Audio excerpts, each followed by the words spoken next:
下一步我将展示色彩的沙发。Den nächsten Schritt zeige ich dann, wie man die Farbe, also jetzt ausmalt.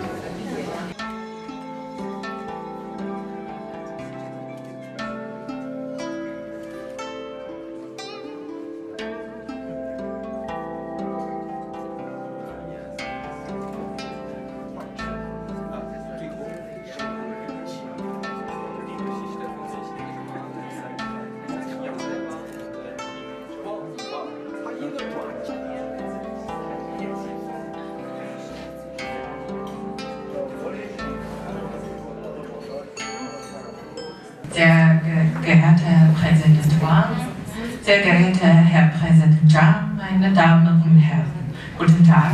Und zuerst einmal vielen Dank für die Einladung zur Eröffnung der Veranstaltung Xi'an Meet Berlin.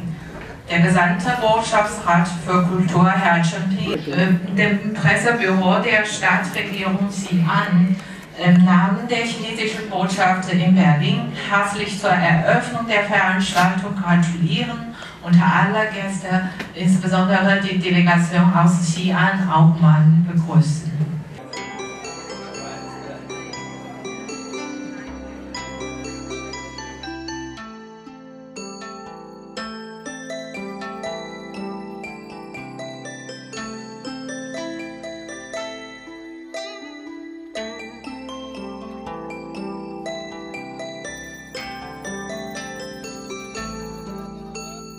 Terrakotta-Armee brauche ich nicht viel zu erzählen.